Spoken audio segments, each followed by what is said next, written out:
Evet arkadaşlar, kaldığımız yerden devam ediyoruz. Batı 1'i bitirmiştik. Şimdi Batı 2'ye doğru ilerleyelim.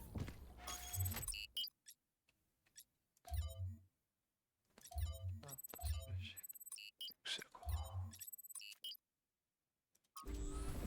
Beşeri Tepeler. The next area you're going to is honestly, it's better if you see for yourself.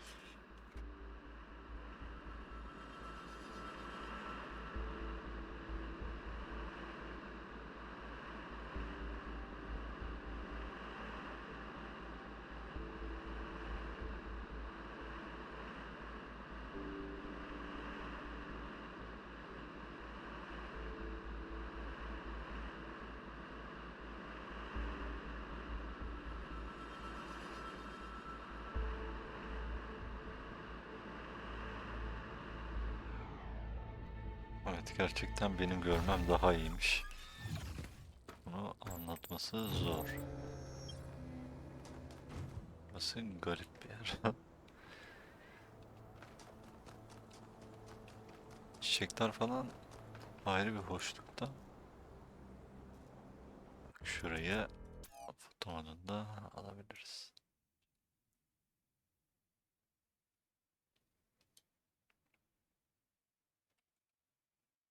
Şöyle yapalım. Köprü çıkmasın. Güzel.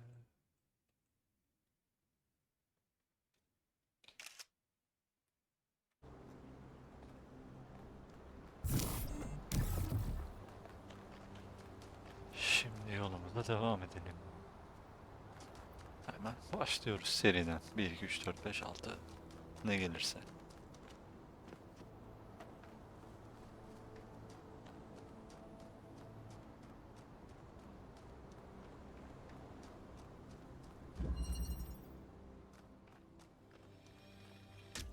Bu alanın içindeki şeyler falan mı etkilemişti?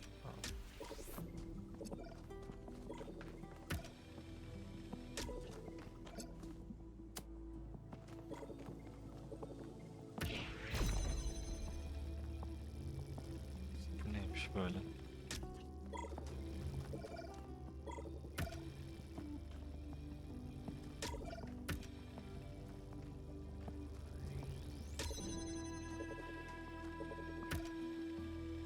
Bu renginin bir önemi var mı? Mesela bunu aldık diyelim. Tamam öyle oluyor.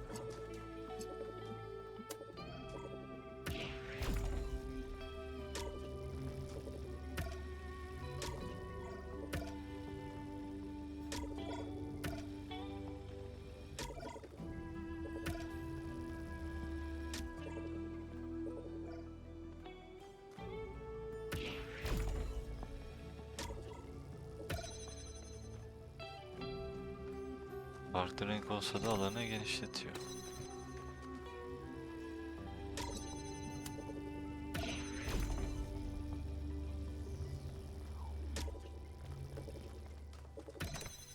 İlginç. Şu anlık iyi mi kötü mü bir şey diyemem. Ama bir öncekinden daha güzel bence. I know I'm not a natural leader like Byron, but it means a lot to me that you've stuck with me. Seni de seviyoruz dostum ya. Öyle kendine şey yap. Sen de iyi adamsın. What's up, 1K? Nasıl gidiyor Yakut? Var mı bir şeyler? Both? What do you think? You get me, 1K. Bu kadar. Yeter. Yeterince sosyalleştik.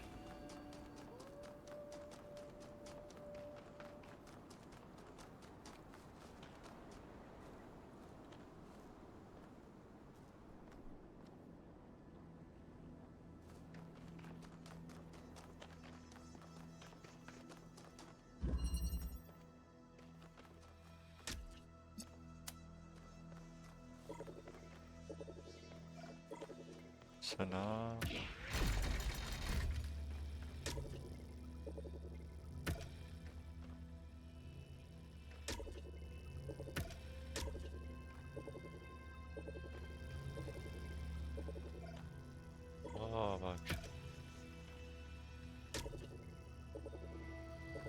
şeyi daha güzel. Arayüzü.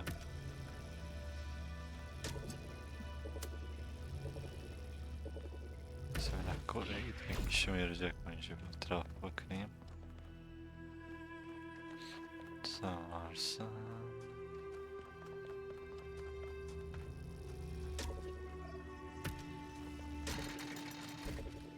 Muhtemelen bunu içeriden geçireceğiz. Mesela şu an burayı açacağını rahat bir şekilde görebiliyoruz. O yüzden dedim arayüzsel olarak güzel.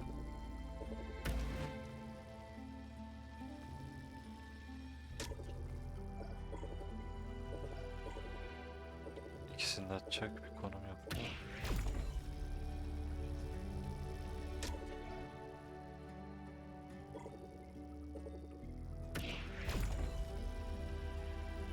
Burayı niye açmıyor?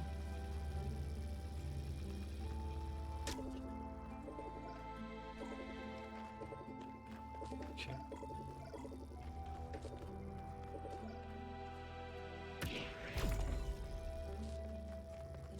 Bence açabilir burayı. Burası açılmayan bir şey yoksa. Ha bu. Tamam, bu sabitti. O zaman seni buradan alalım.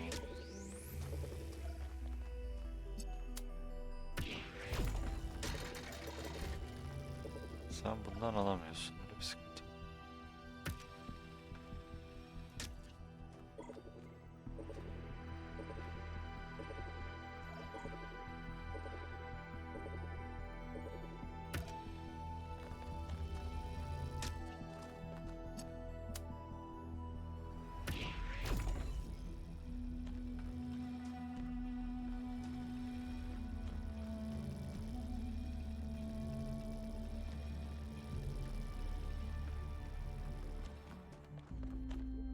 Duvarın içinden geçirsek yine kurtarmaz adam.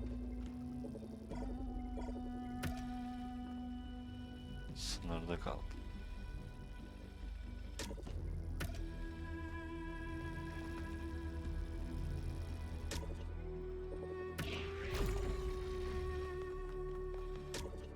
Bu kadar sınırdan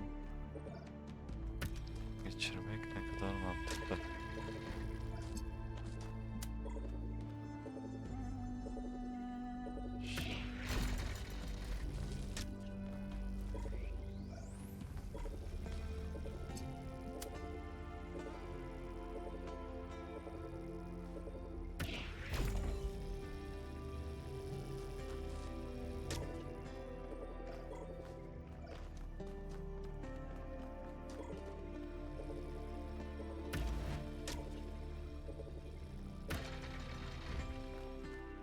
Güzel.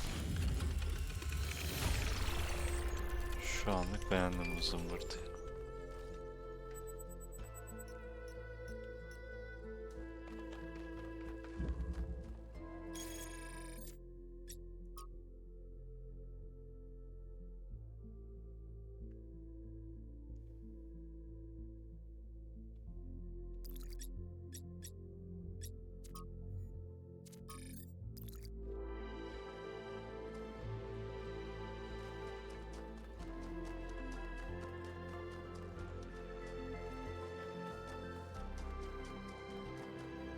Sanırım bir konsol. Konsolun da güzel yere yapmışsınız. Evet.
bulmacanın üstünde siz o şekil duruyorsanız vardır bir fırıldak.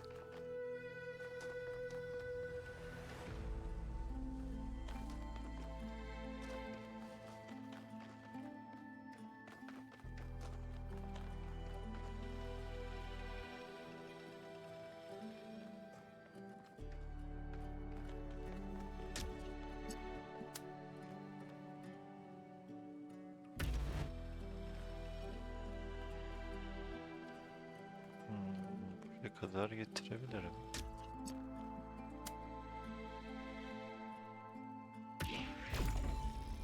Orası açılmıyor. Tırmanıp onu kapıya kadar yollayabilir miyim? Sanmıyorum ama denir.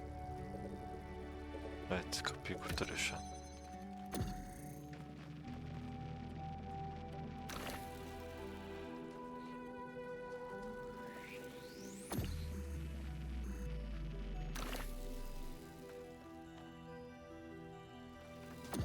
Şöyle yapalım.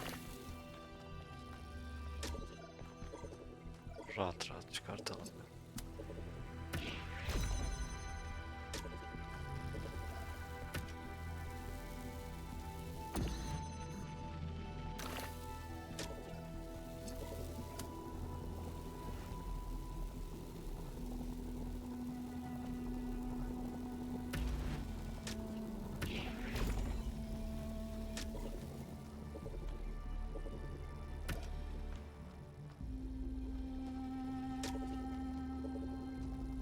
Buradaki ışını alabilsek işimiz kolaylaşacak ama böyle bir mevzumuz yok.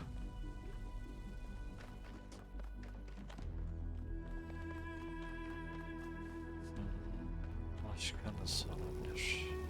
Biraz uzak kaldım.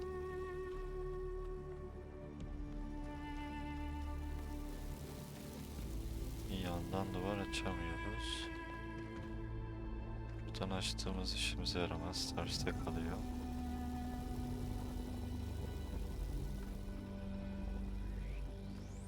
Sınıra kadar getirdi.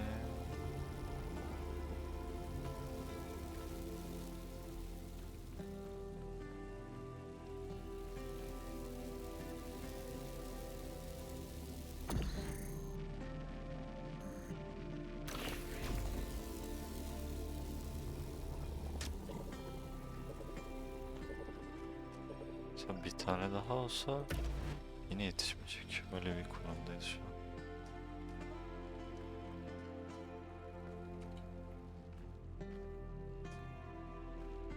Tabii delik var.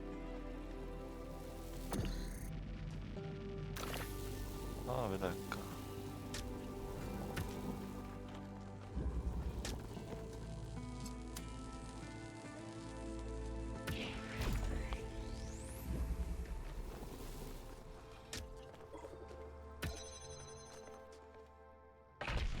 Bazen engelleri de faydana kullanman gerekir. I must admit, these truly are astonishing sights. But what on earth is any of it good for? Why not just let mountains be mountains? Sana konuş dedik mi? Ha?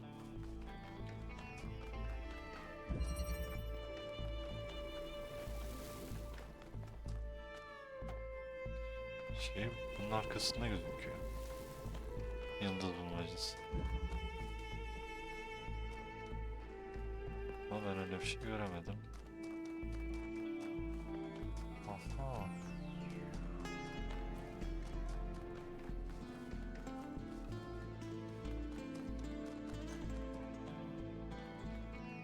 Klasik, oradan buraya ışını atlatacağız. Ama bu yandan alacaksın.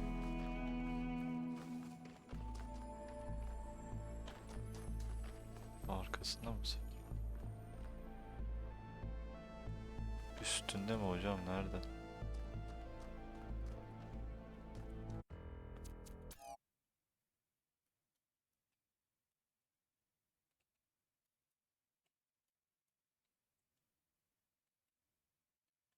Buranın bir yüzünde olması gerek.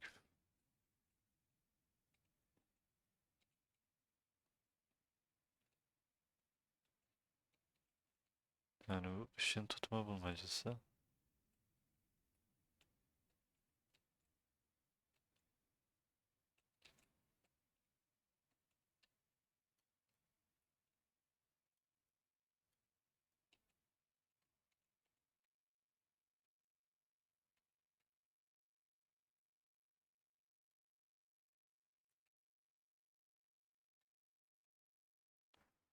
Var bir fırıldak.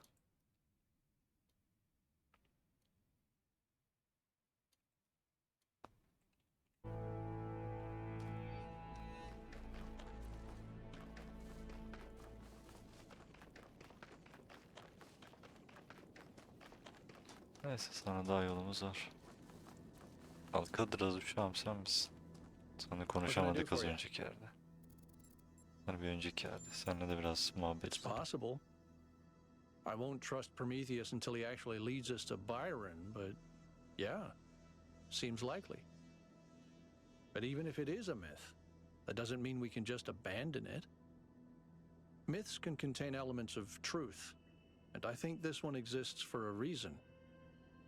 Maybe we had to create this imaginary founder because the real one lost her way. It's the only way I can explain what she's built here. She got wrapped up in her ideas and lost all sense of perspective. Olmadı. Olmadı. Sen tam böyle aramız iyi People have olacaktı. thought they understood everything before. Obviously, Athena has unlocked tremendous powers, but forgive me if I'm skeptical that her theory really encompasses everything. That I don't think it's something we need to know. We're not going to find happiness or meaning in some equation 1K. Byron couldn't stand him. Have you ever tried asking the mayor a difficult question? He used to say. But I think he does an all right job, to be honest. I try to stay out of their circuits, and they try to stay out of mine. Helga is an old friend, but the others, they're not my crowd. He's smarter than people give him credit for. There's more to some folks than meets the eye, you know.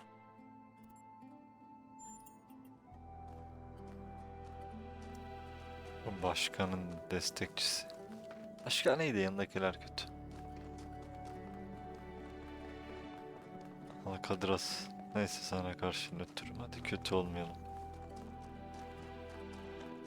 Kötü adam değilsin, o yüzden sana karşı nötrüm. Ama iyisi zor. Bunun üstü zor hocam.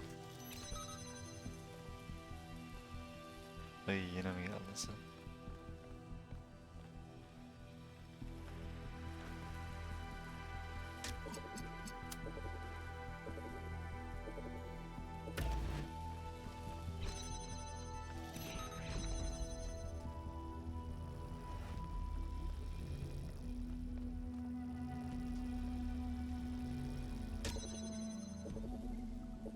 İkisini birden. Hop tertemiz.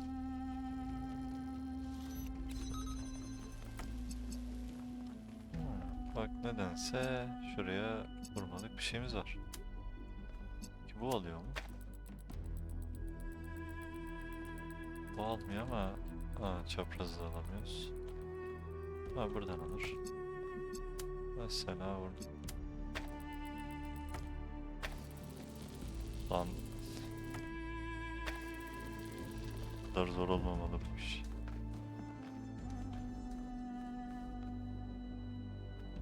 Orada kalıyor. Neyse biz bulmacamıza dönelim.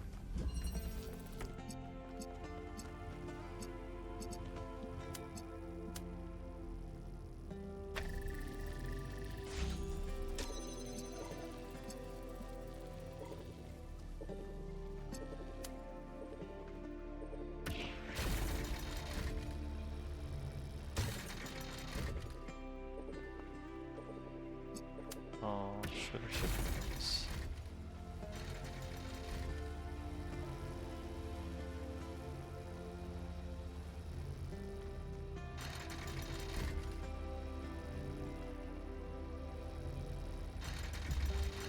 Lan dur.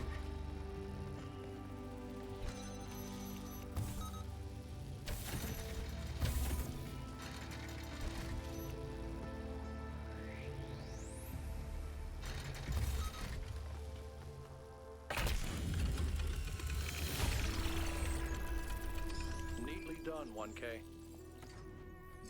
Ya sıkıntı yok hoca. İş bizde. Rahat ol. Da böyle bırakalım. İşimize yarar mı bilmiyorum ama bir zararı olmaz herhalde.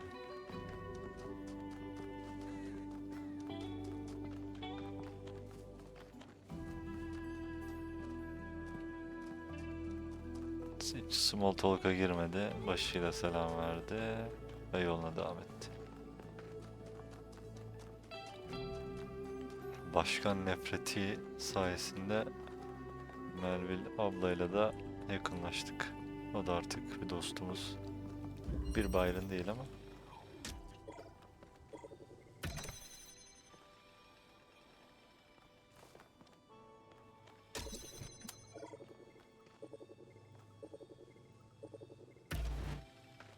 için burada durmam gerekecek.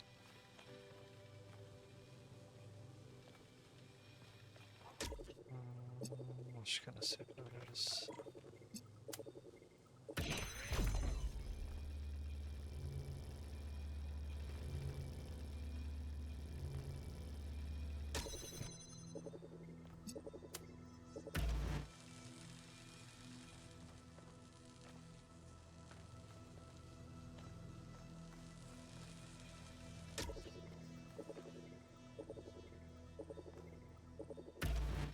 Mesela buradan şunu da aktarır. Yok, bu aktarmıyor. Bu aktarma özelliği yoktu. Neyse. Nasıl açılmaz mı?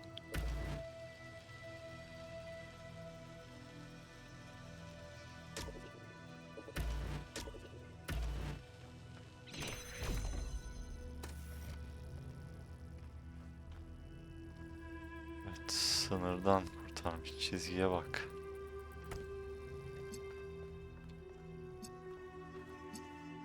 Sen nasıl açılacaksın? Buradan çevirirsek.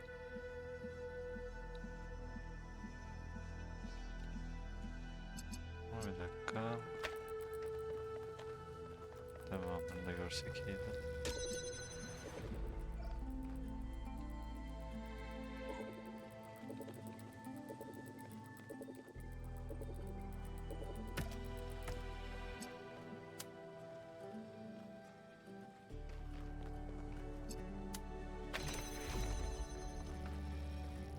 Seni şuraya bir şekilde alabilsem.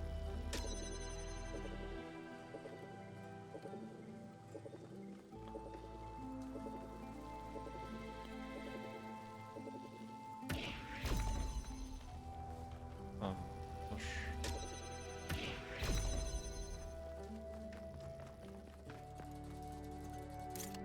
Tamam, sen de buradaki şey aç. Sana ışını karşıdan mı vereceğiz? Senin olay basit, sana mavi ışın vereceğiz. Mavi ışını da buradan alabiliriz. Nasıl? Da şu haliyle olur mu?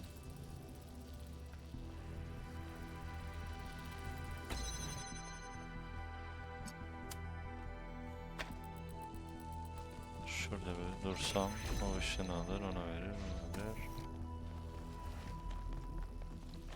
Güzel.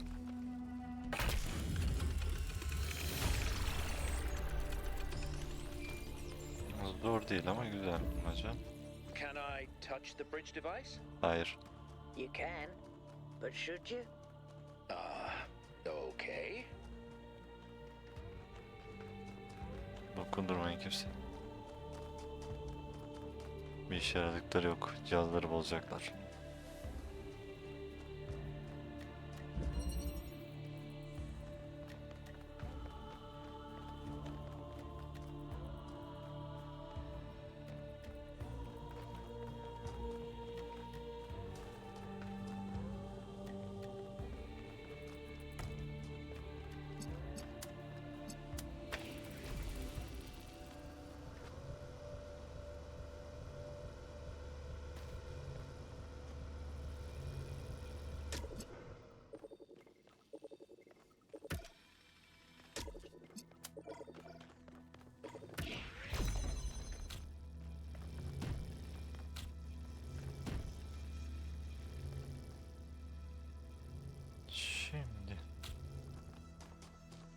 tane pervanemiz var.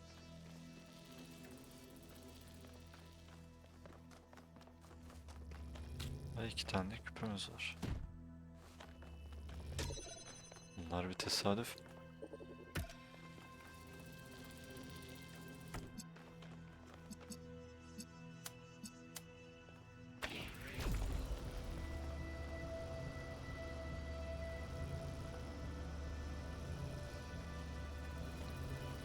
Seni tepeye taşıyacağım ama önce benim tepeye çıkmam lazım.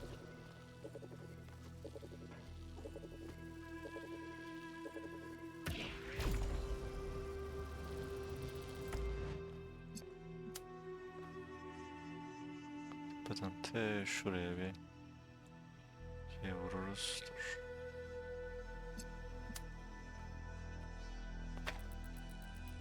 Sen niye olmadın?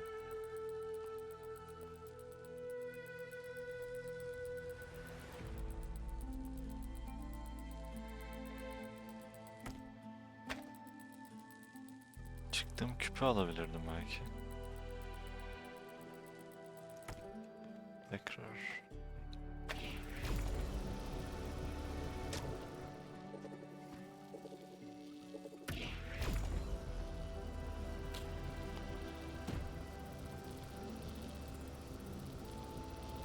Altındakini alsam bu düşer. Tamam, güzel alıyor. Belki bir küp de buna lazım olabilir. Ha, olmadı, güzel.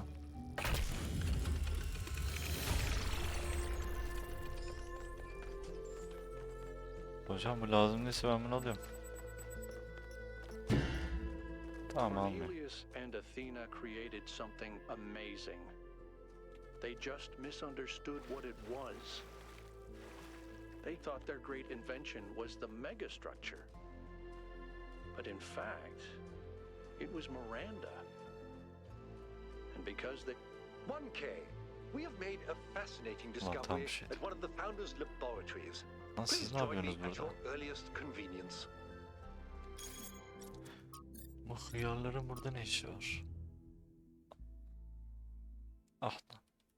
Sonu üzücü oldu. Bir uyarı. Özel mesaj mı bu? Yok, değil. Bu eskilerden biri mesaj atmış. Hadi bakalım.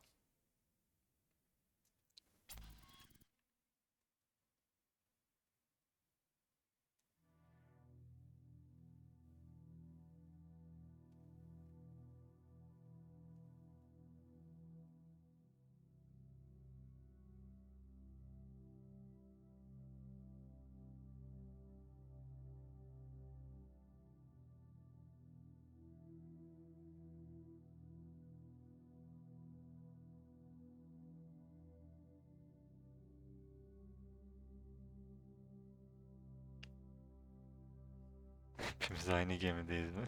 Bayağı.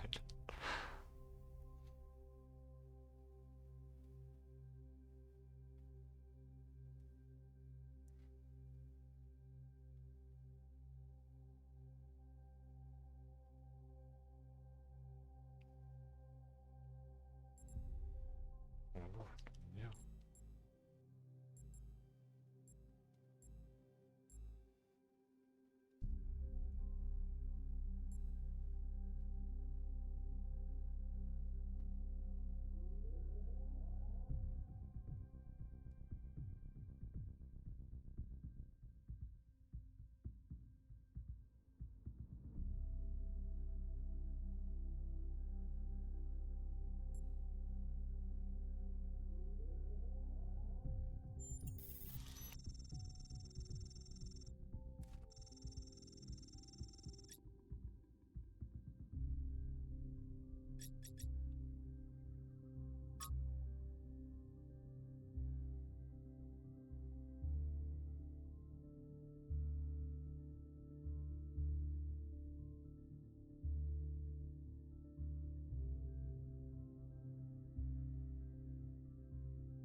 kadar da özgür bir şehiriz.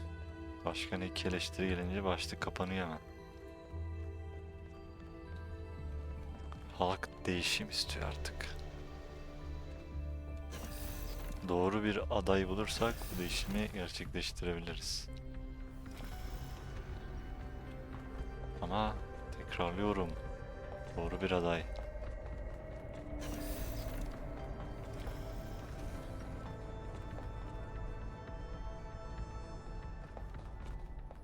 Zemini bir değişik. Sanki.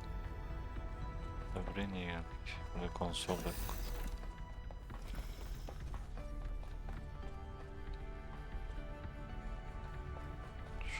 Boş. Oo, kimse yok. Yancılarıyla saldırıp beni indirecekler. Ah, 1K. Good that you're here. We've made a discovery. A functional somnodrome. It seems the founder perfected the design. I'm sure you've noticed my advisors, and Rand in particular, making quite a fuss about the potential of this device. Something about interfacing with one's subconscious self, as if such a thing could tell us anything new.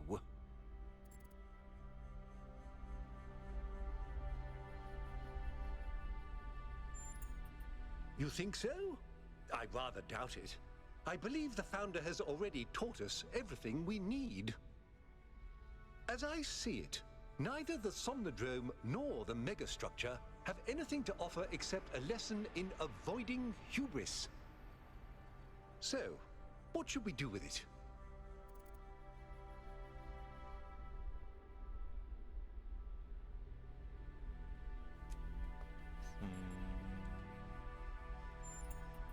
I've no doubt that's what my chief aide would prefer. My own view is the Somnodrome doesn't threaten us anything like this alleged theory of everything. So, if it pleases our researchers to explore this little side street, I'm happy to let them.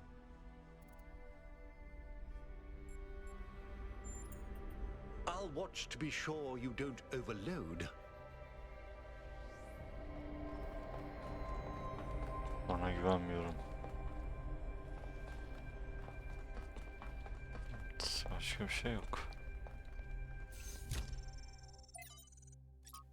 Son. Yazar Atina.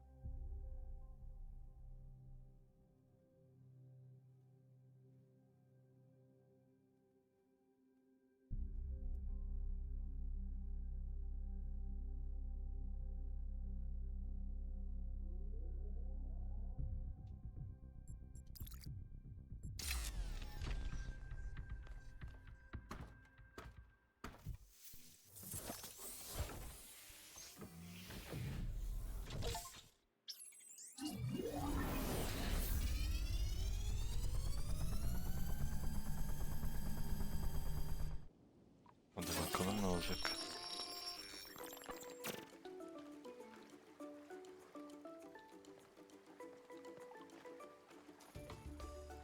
Talos 1'e döndük bir. Tropik tatil. Aa, eski konsol. Oraya girmeden bir tur atayım zaten Münecika'da.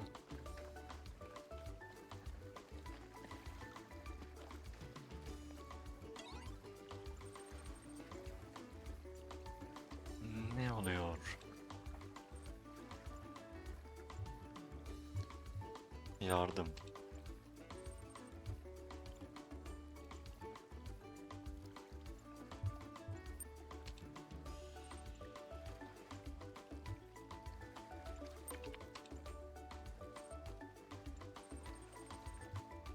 Yani %69 zeka yüksek. Benden bahsediyor. Popülerlik orta. Spin. Ahlakçılık, muhafazakarlık. Mizah yüksek. Eleman aynı ben.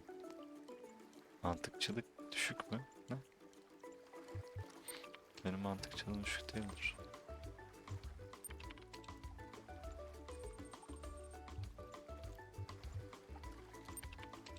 Görüntü ayarlı.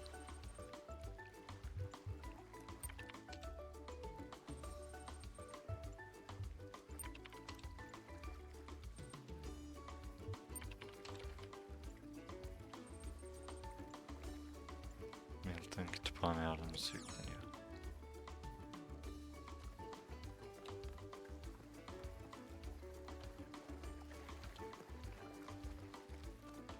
Aa, Atina mı? Bildoyum. -1. Oh, you're back.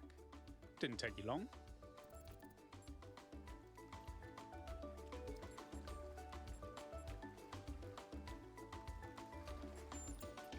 I think you're mistaking me for somebody else. I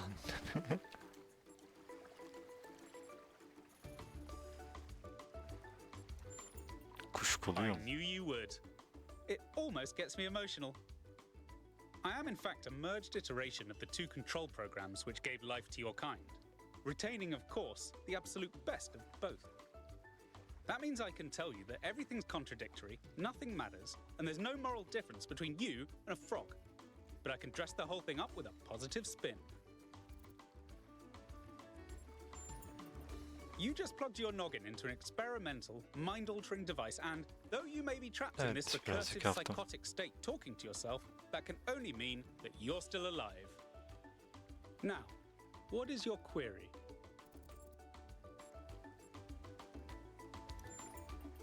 You've executed some kind of software backdoor, and now you're reading and editing your own subconscious code as represented by this dialogue. I'd be careful if I were you. One bad for loop, and we'll be here forever. The so-called real world. Personally, I prefer it in here, and not just because I'm unable to leave. I can answer your queries in relatively plain language, based on what your subconscious knows. And I can drink margaritas subconsciously. On one interpretive extreme, you are the universal life force of time itself, experiencing itself as a part instead of the whole. At the other extreme, you're a metal contraption referred to as 1K that thinks it's alive, but is basically a calculator. The machine we're plugged into is running low on power. There may only be time for one big question. What is your query?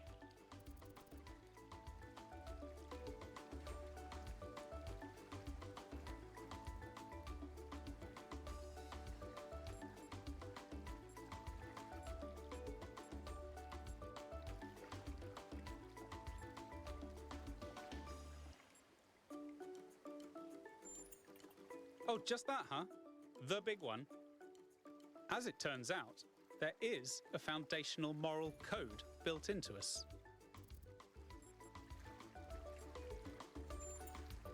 Of course there is. The catch is that while the moral code is simple, the calculations needed to apply it become infinitely complex. Here's the secret. Every living creature is a compiler of the moral code. Your compiler can't give you a rule set for what's good, but it can tell you when there's bugs.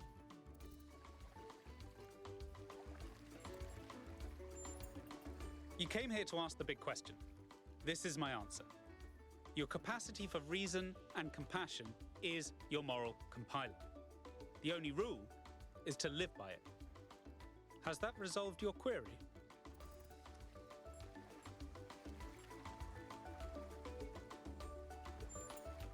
I expected no less. What is your query?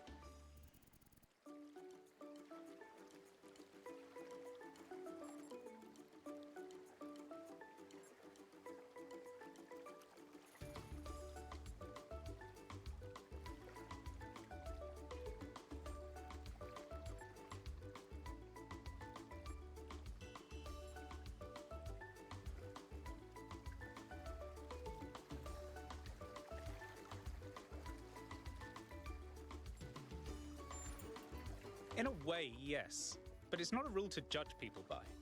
Being kind is just what usually happens when people trust their moral compilers. Sometimes your compiler will tell you to be kind to yourself, sometimes to other people. The only rule is to trust the outcome.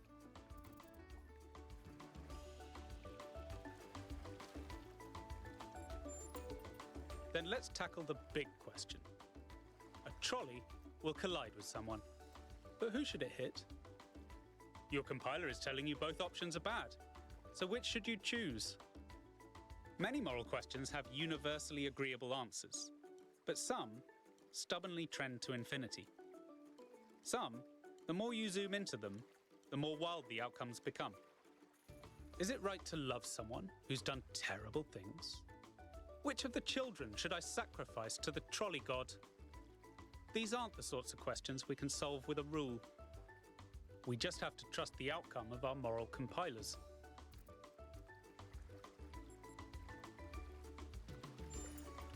Suppose there's a river we need to cross. Suppose I gave you a map.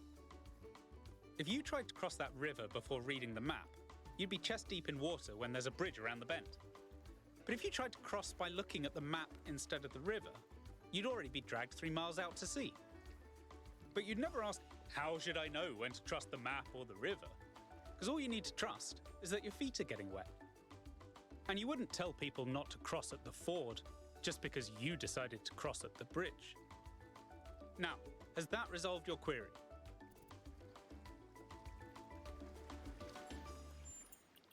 Of course. Looks like we're running out of power. Good luck getting anyone out there to believe you. Terminating Somnodrome _V2 _final .bat. İsimlendirme güzel. Versiyon 2 final, alt tire final.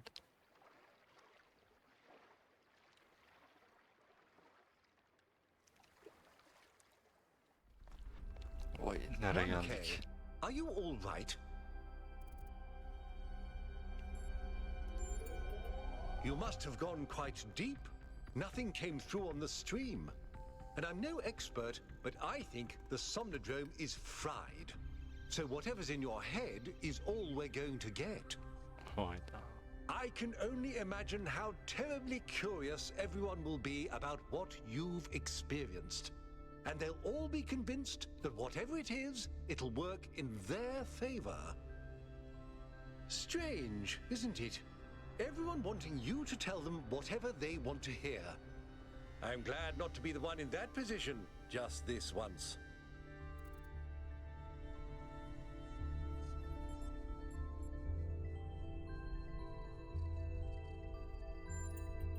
Of course, very sensible. Your experiences are yours to do with as you please. Now, I won't keep you from your work any longer.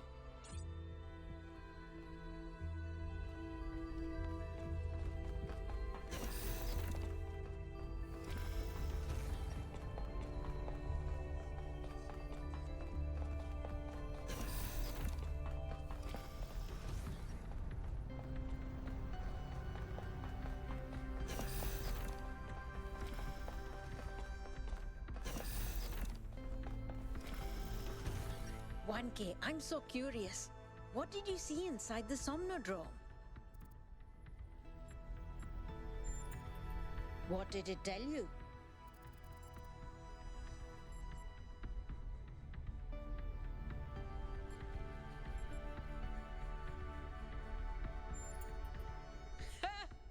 That is so funny.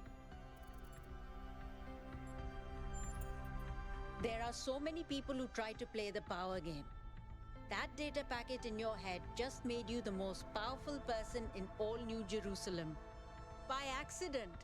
It is kind of funny. I mean, what are you going to do?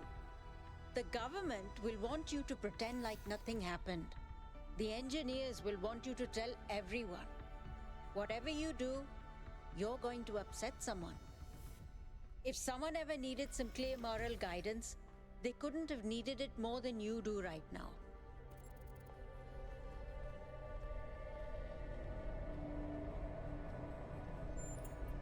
I'm glad to hear it. And I can't wait to find out what you do next. Crier is setting up a live event so you can give a fancy address to the city en masse. When you're ready, we'll all be watching. Aa ne oluyor? Bak benden açıklama istiyor. Biraz Sıkıntı yok. 1K. Lan hemen The mi? people want to know what data you gathered from the Somnodrome. We're all set up for you to talk to them live. Attention, citizens of New Jerusalem. I'm here with 1K, the first of our kind to use a functioning Somnodrome. Tell us, 1K, what did you see inside?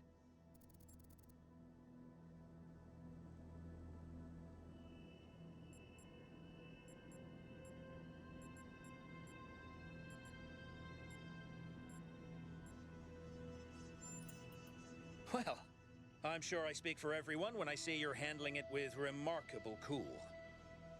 But let's not keep people in suspense.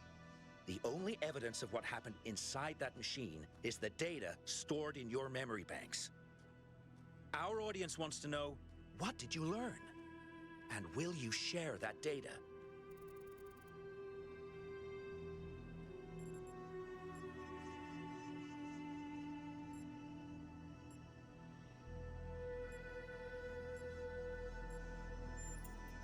I'm seeing this at the same time you are at home. Something about our moral compiler. The value of compassion and understanding. I don't know what to make of this. 1K, any comment?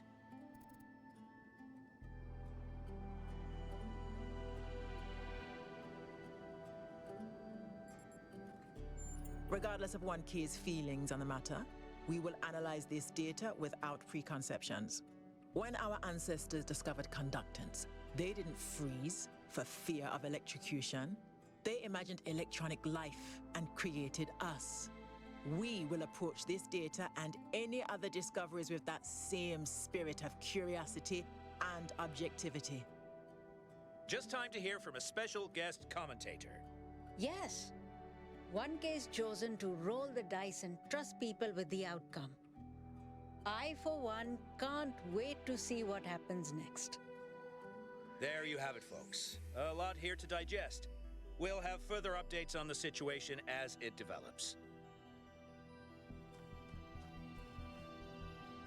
Halka açtım, herkese serbest bıraktım. Gerisini ne yapacağını onlar bilecek. Ben özgür iradeyi destekledim. Halka biraz uşağım, sen de mi buradaydın? Everything all right? Bu kadar. Bunun üstüne ne işaret çıkıyor? Onunla konuşmayacaksak. Neyse, bulmacalara devam edelim.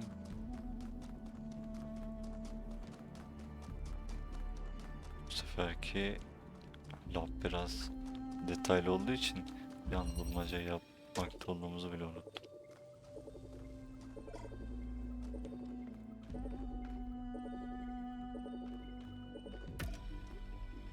Ha, buradaymış. Şimdi bu işimize yaramayacak. Ama yok, bu burada durmaz.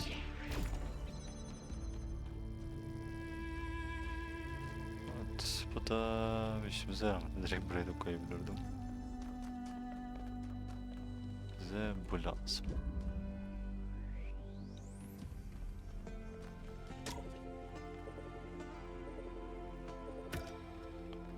Bunun içinde sanırsam onu şuraya alacağız.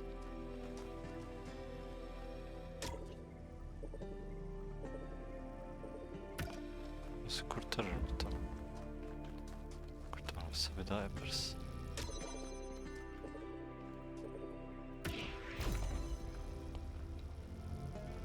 Burayı da açacak.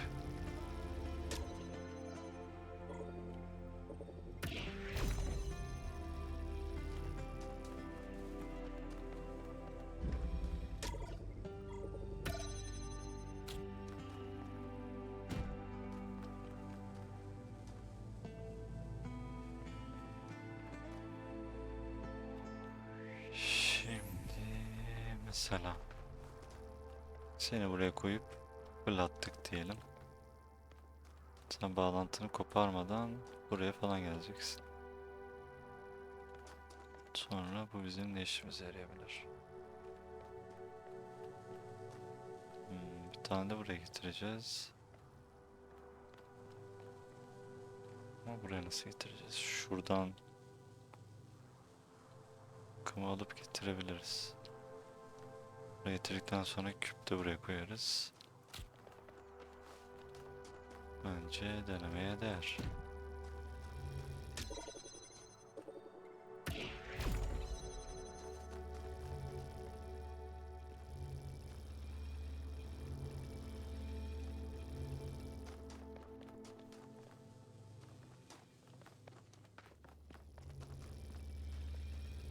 Şu an bir hata yaparsam buraya erişimimi kaybederim. O yüzden iyi düşünelim. Bunu buradan aldım. Buraya getirebilirim çünkü da buraya getirip şunu açabilirim. Bence en mantıklısı o.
Mayor Hermanubis, what would you say is your impression of the expedition so far?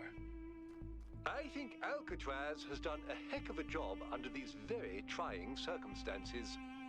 What about the decision to free Prometheus?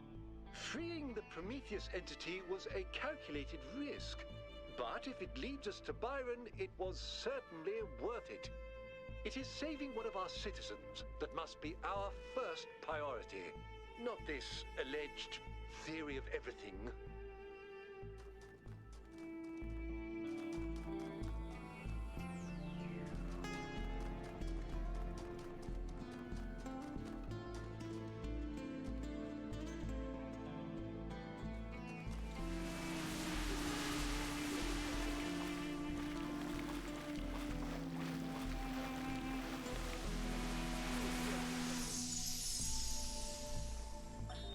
All right, she's booting up. Almost there. Hello.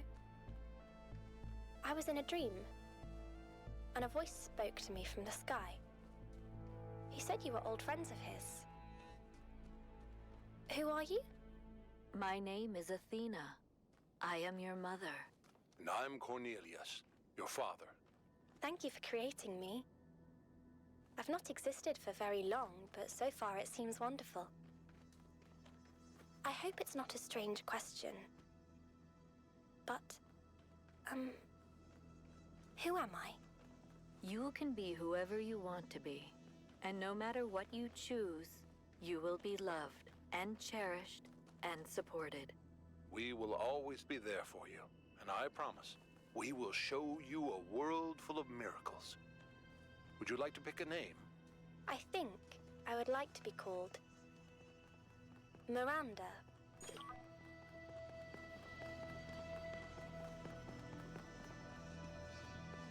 Örnek ebeveynlik göstermişler. Oraya da bir alkış yapalım.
Şimdi bunu zaten denemeni koymuştum ama ona rağmen menzil yetmedi. Şöyle falan olması lazım.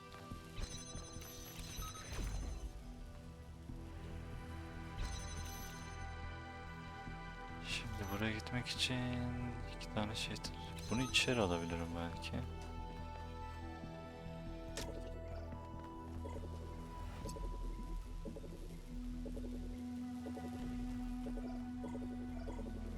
İkisine birden.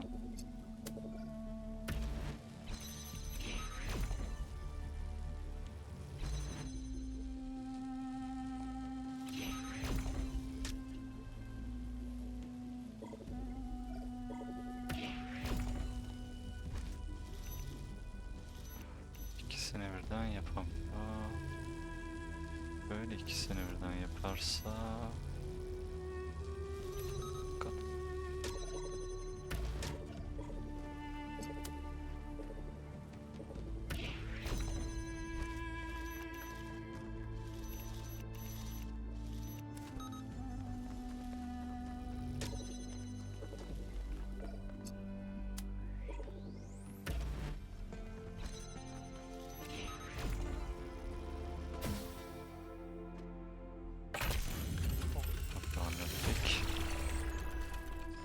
Impressed? her zamanki halimiz ya. Ne yaptık? Tamam, yola devam ediyoruz. Tepeye çıkacağız. 8 numara ve uyuz Prometheus bulmacası tepede. Tamam, 8 numara kenardaymış. Olsun, biz yine tepeye çıkalım.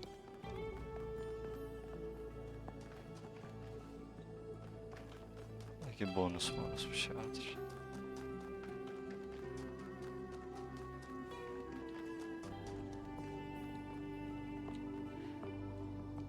İyi, buradan aşağı yolluyor.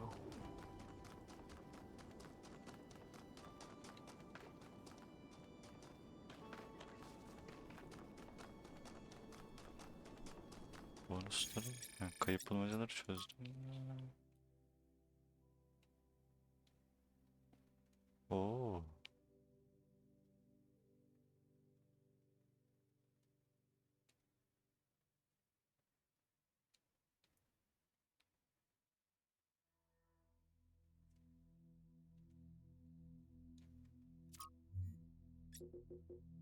Bir tane daha kayıp bulmaca varmış.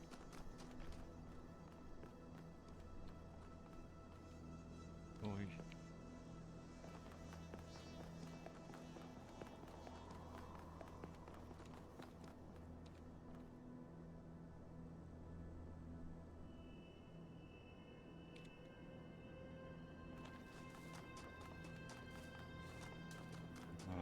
kayıp bulmaca artık kayıp değil.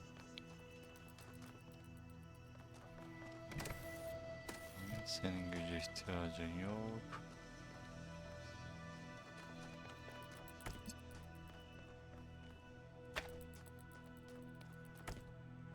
Şimdi buradaki bozucuya gideceğiz. Bunu nasıl yapabiliriz?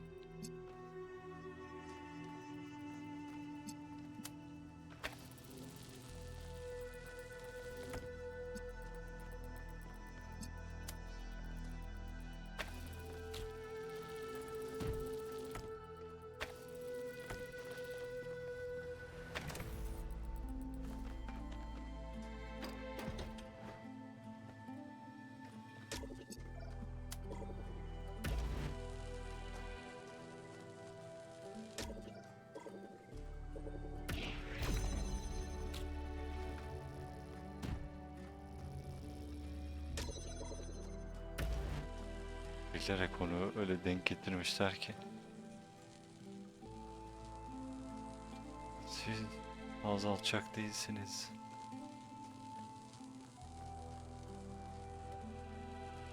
Neyse şimdi nasıl bir şey yapabiliriz?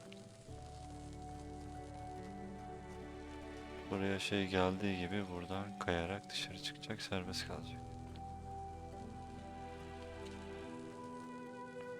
Şu kapıyı açıp içeri bir ışın alsak.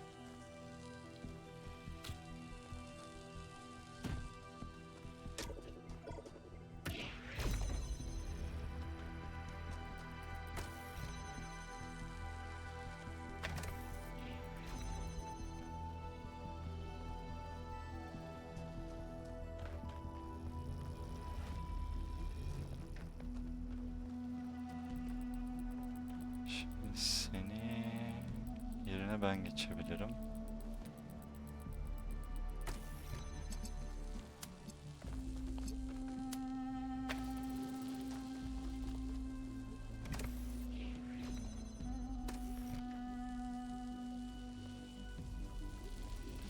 Bunu keşke asıl kaynağından alsaydık.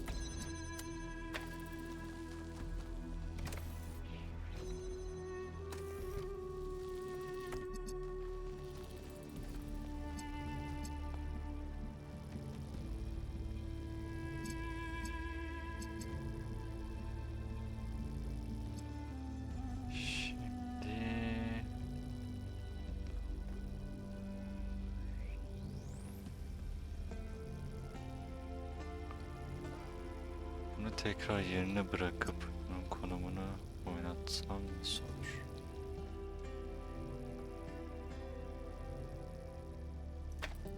Yani onu şöyle alırsam, şuraya koyarsam şu dışına temsil.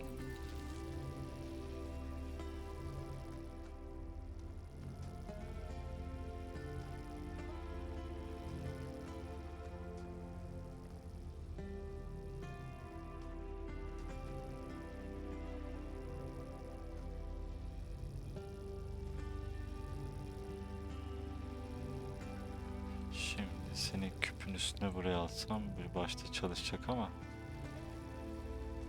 burası çalışmayacak. Buraya en başta ışın gelmeyecek.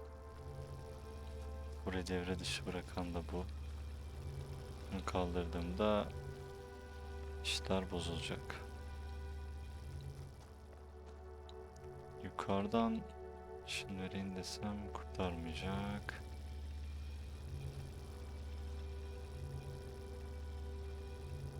Düşünelim.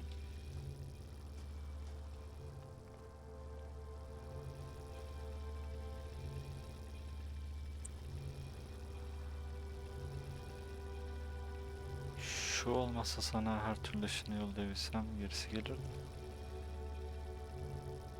Seni de hareket etmek için bir tane küpe ihtiyacım. Acaba aynı anda kurtarmaz mı ya? İşte şu an onu hareket ettiremiyorum.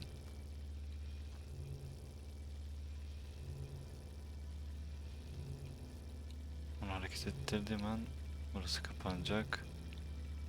Ve dışarıdan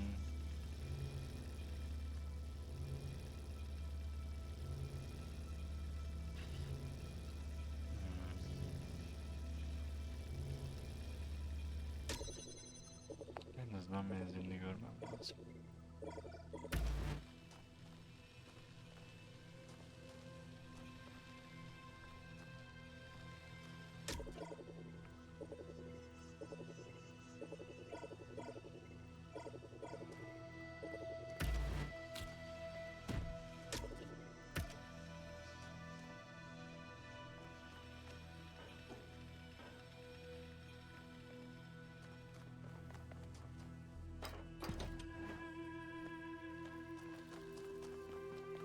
Bir yerden denk getirme ihtimalimiz yok sanırım.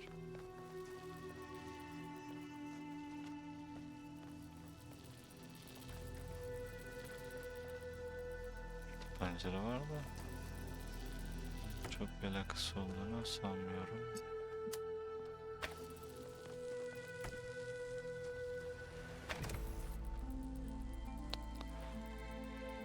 İşte oraya geçemiyor. İçeride bir tane daha bundan olsa işler değişebilirdi. Bir şeyler yapabilir miyiz?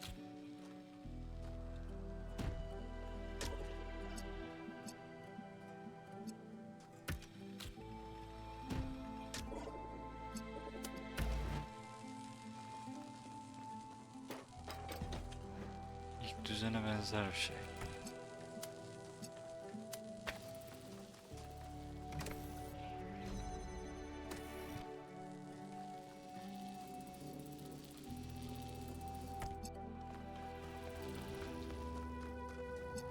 Oradan aldığımı buradan alıp buna vermeli.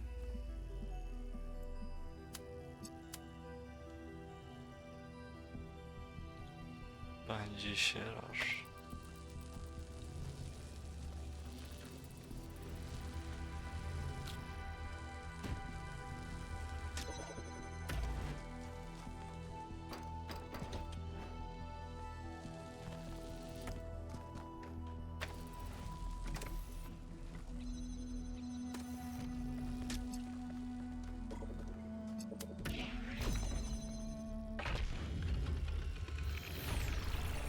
Ve işe yaradı.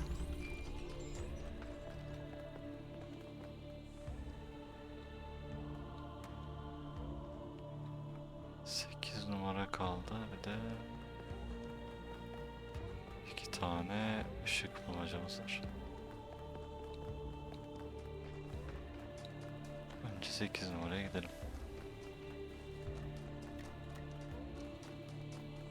Burası 8'e gidiyor mu emin değilim ama.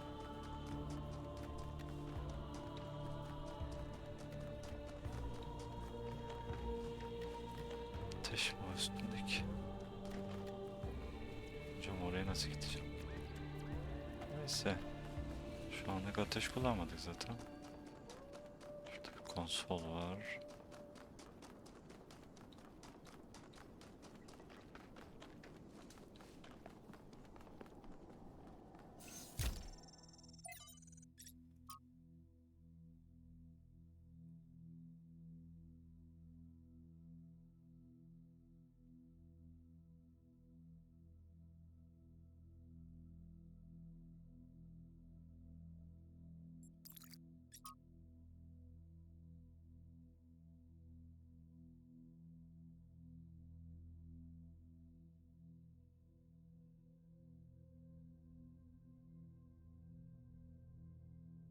Ah lan.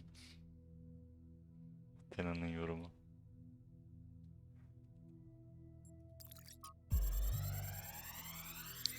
Oh, Trevor'ın bir tane ses kaydı kaldı. Actually, let me issue a correction, okay? I said Alexandra doesn't see the bad stuff about humanity. But she does. She sees it, and somehow she sees past it. She doesn't ignore it. She can just see one step farther. Like, there's this mountain of garbage ahead of us, right? And that's all most of us will ever see. And she somehow sees beyond to, I don't know, the promised land? I don't do metaphors or similes or whatever this is. I mean, you don't care. I'm dead. And you're a robot. But her ability to look reality in the eye, to see all the bad stuff out there and still have hope. I mean, it's amazing. I mean, I think that's why yeah, you know what? Let's not go there. There's still so much work, and Chernyshevsky doesn't have much time left. Well, I mean, who does these days? Lan bir şey diyordun gittin. Nereye gittin? Geri gel.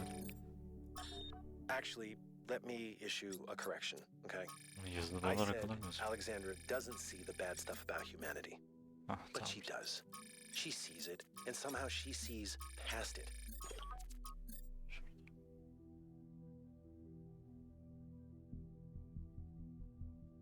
Ben bu yüzden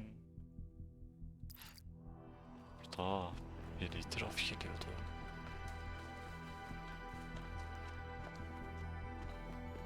Yalnız bu bölümü de bitirdik mi bir tane yer kalacak.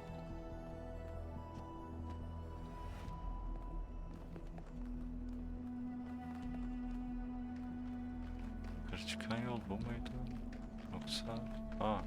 altın mı olacak? 8 numara nerede?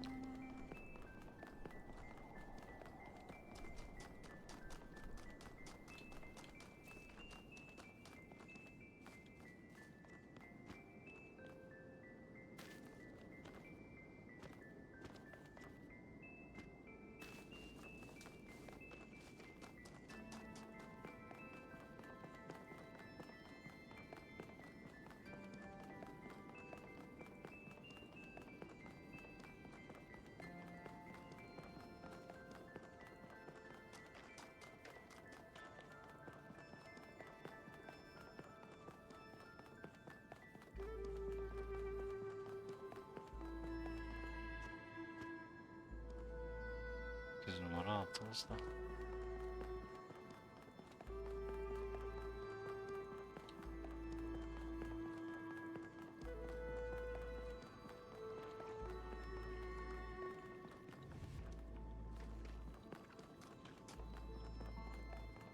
Burada ne var? Konsolda.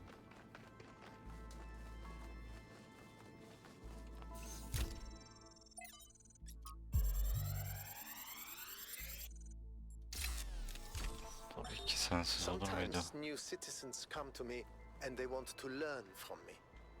My work appears to have created a legend of sorts. In these moments, I understand your situation. I want to teach them, but what they must learn the most is independence of thought.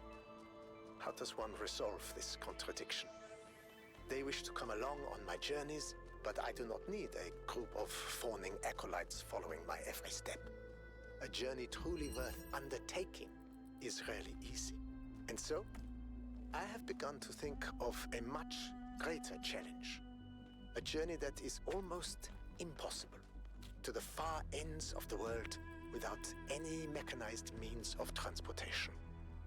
This will be a true act of faith, and they will learn a great deal from it, if we survive.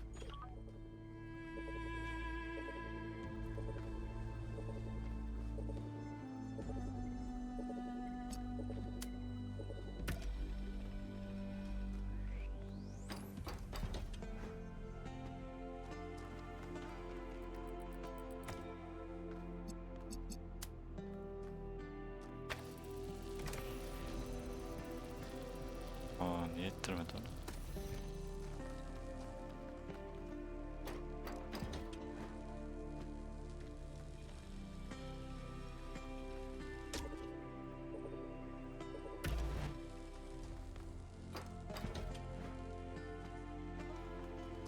Pervane de vardı onun menzilinde ya.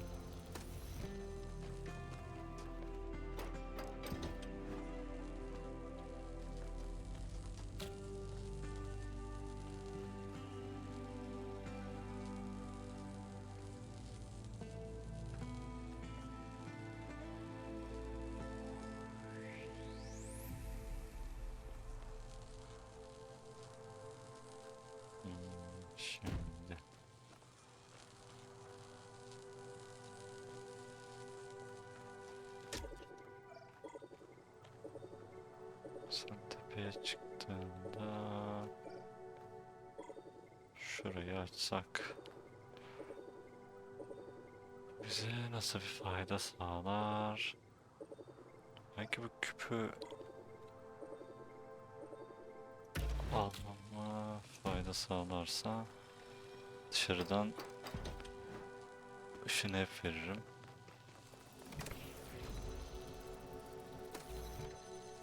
Ama kalıcı bir açılım işte. Ama açılıyoruz. Şimdi tekrar düşünelim. Bir dakika, bu ışın direkt çitin önüne vurur mu? Dur bakalım. Alternatif olarak buradan da alsın. Sonra altından küpü çekerim en kötü. Kapıdan almaya devam eder.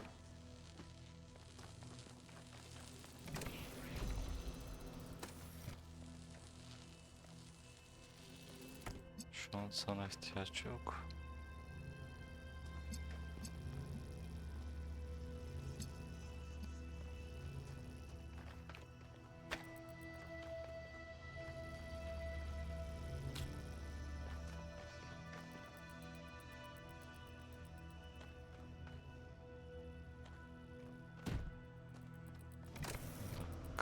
Seni içeri alsam kurtarmaz.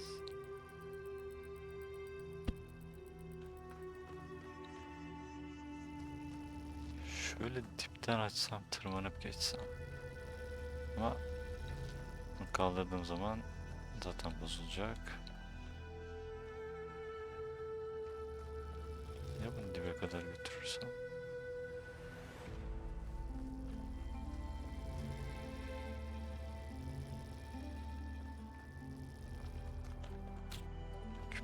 Yine içeri alalım.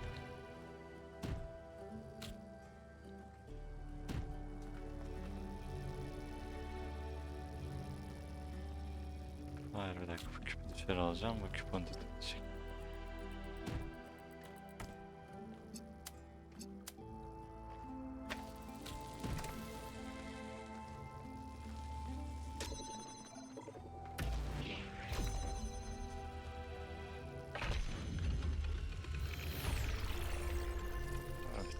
Bunu da hallettik.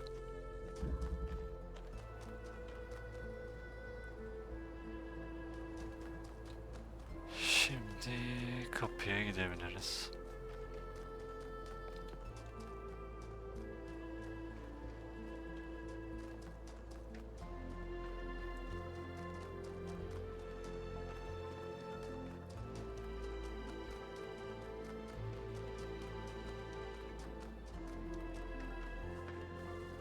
Tam geldiğimiz yerde olmamış.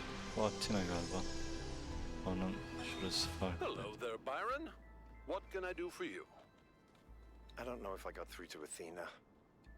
Things are going very Byron wrong in this sesini city, özledim. and she has to do something about it. Does she? Who else are they going to listen to? Well, I don't know. How about you? I'm an explorer, Cornelius, not a leader. I don't know how to convince anyone. So? Do you think Athena and I are somehow different? We're just people, Byron. We're no wiser than you are, just a little older.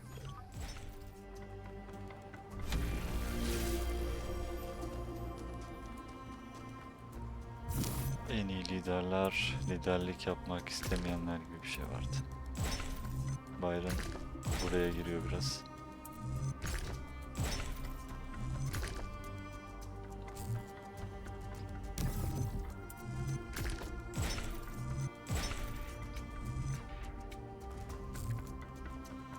Olmadı.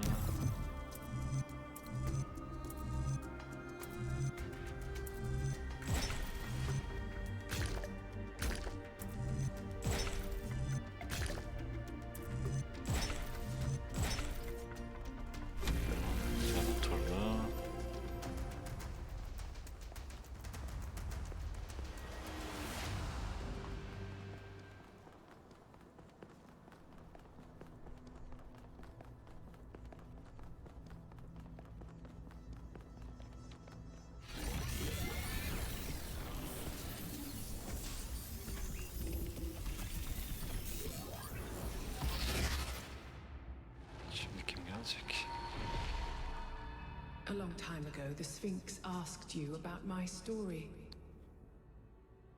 You said that hope may still be found if we are willing to look for it. And you were right. Hope is not gone from the world. Some small part of it still survives. But it is not in the flame or in these towers. It lives in the hills and the forests, in the rivers and the seas. You were given a world full of hope, creature of clay. It is yours to protect.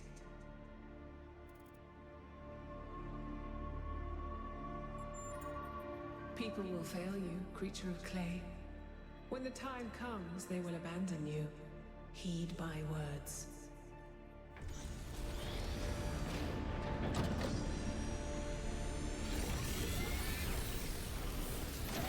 Bu defa mantıklı konuştum.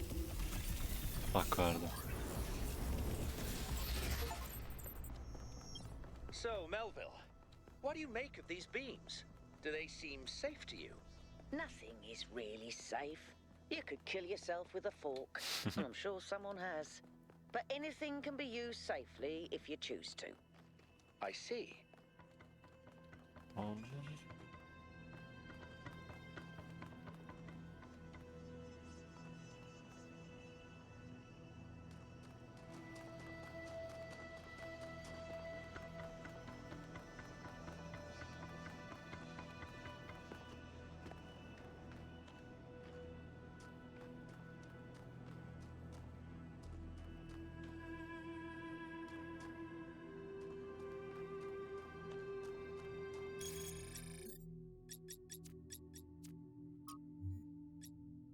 Evet, burada yıldızlarımız eksik. Şimdi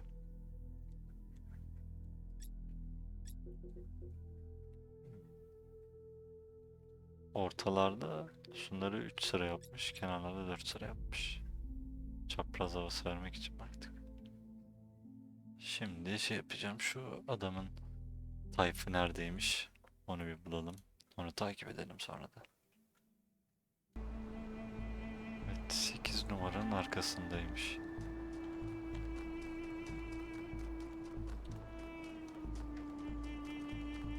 Buradan geldi sanırsam.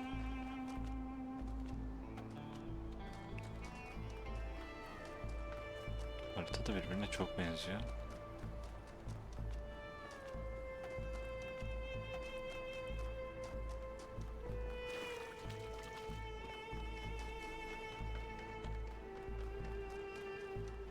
Şurayı geçti galiba. Buradan çıktı ama. Sonra vadiye yöneldi. El gibi bir şeyin altında.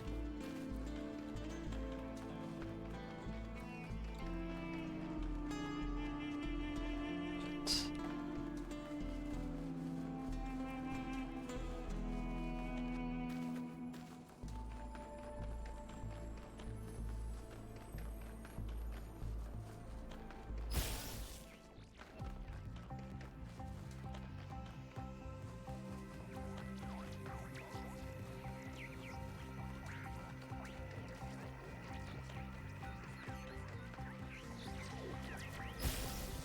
Bakalım moruk. Atlıyorum bak. Başka bir yere gidersen sana yazar. Of.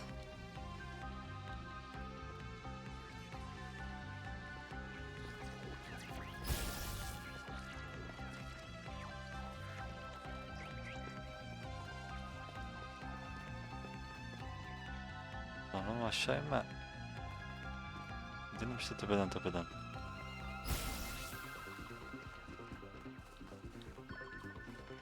Bak yine aşağı in.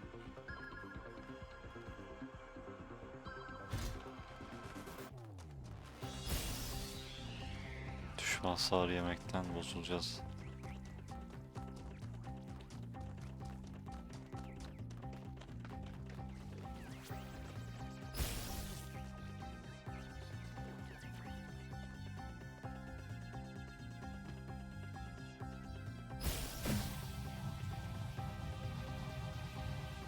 Oha! Neye atladım lan ben öyle? Pervane mi vardı, atladım yerde? Bir an öleceğim sandım. Aa, yakaladım. Yok, yakalamadım.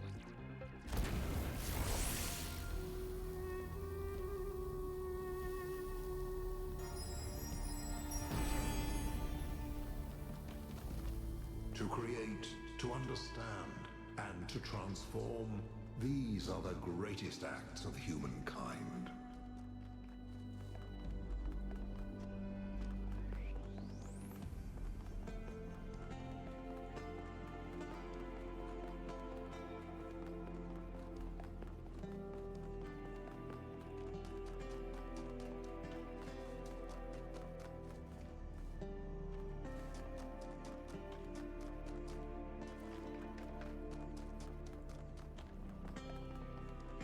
Yukarı çıkacak sandım. 2 adım yukarı çıkınca kafamı karıştırdı. Şimdi şurada bir şey var. Bunu açacağız. Bir tane bozucu var orada. Başka bir şey var mı bilmiyorum. Şimdi diğer yıldız için ışını nereden vermiştik? 4 müydü acaba?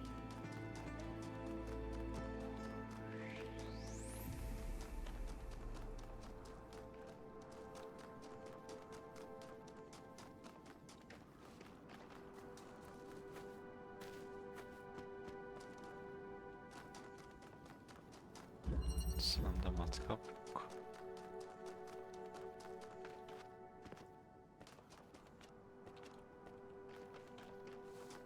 Diğer yıldız burada gözüküyor. Evet, 4 numaradan verdik.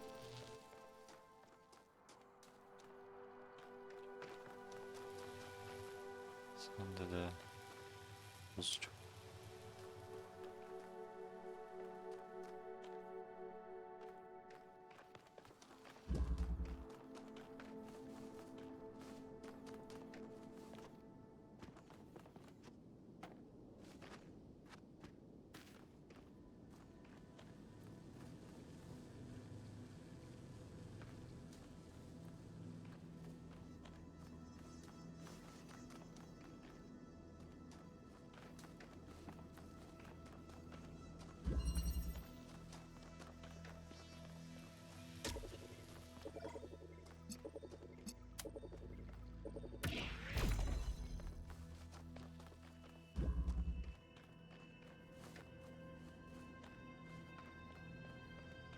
Yani buraya da bir şey saklamazsın.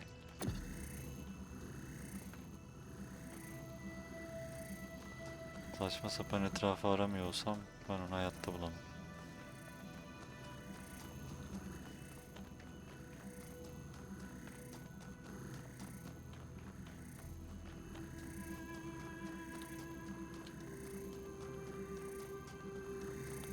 Şimdi bu neredeydi?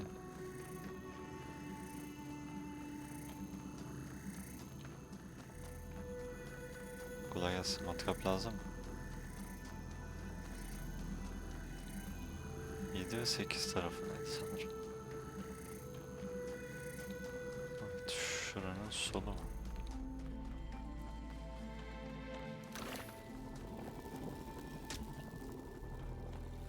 Tek başına edecek mi peki? Yoksa matkap bir daha lazım olacak mı? Bir şeye bakacağım tuşlarına. Depar sol shift. Sıfırla X köprü inşası. Pedal bizi yakınlaştır. Fotoğraf modu. Oyunu duraklat.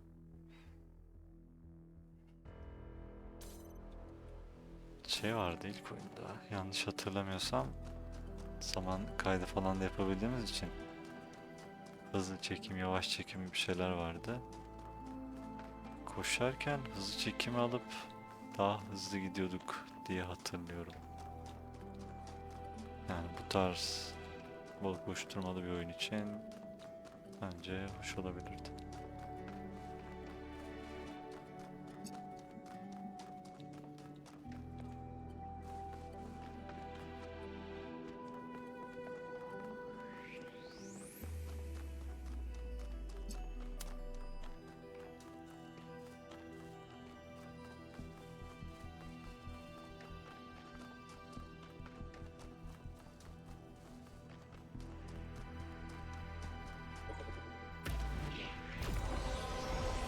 Zaten bunun ışık vuracak yeri yoktu.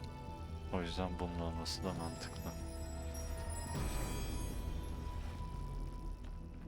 It is not the voice of God that a prophet seeks in the desert, but the silence of man.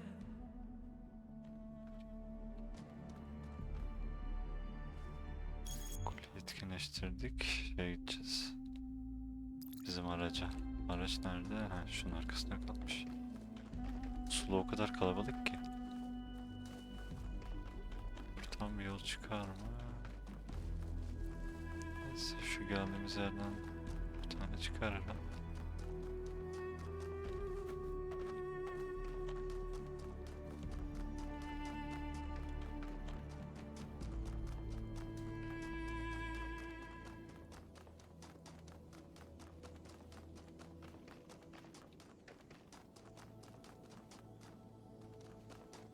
Kadraz yakışmadı sana. Başkan da Alkadraz'ı övdü.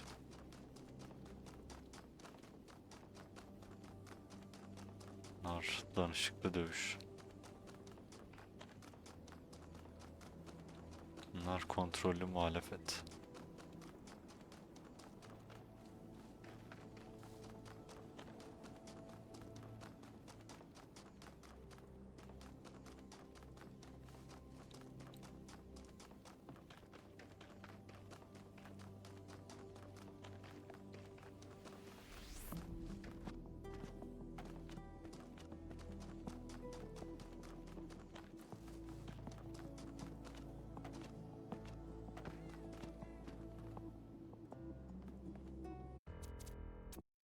Oyunu durdur. Bakalım %92.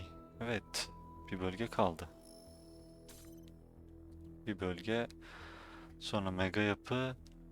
Sonra altın bulmacalar olmasa tak diye bitecek oyun aslında. Ama olmaz. Altın bulmacaları yapacağız.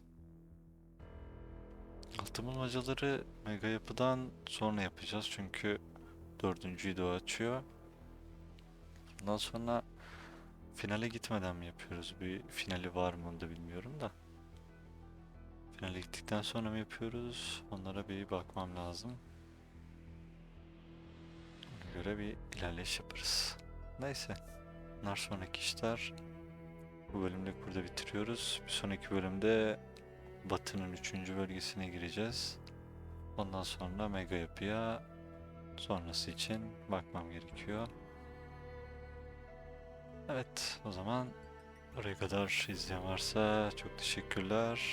Kendinize çok iyi bakın. Bir sonraki bölümde görüşmek üzere.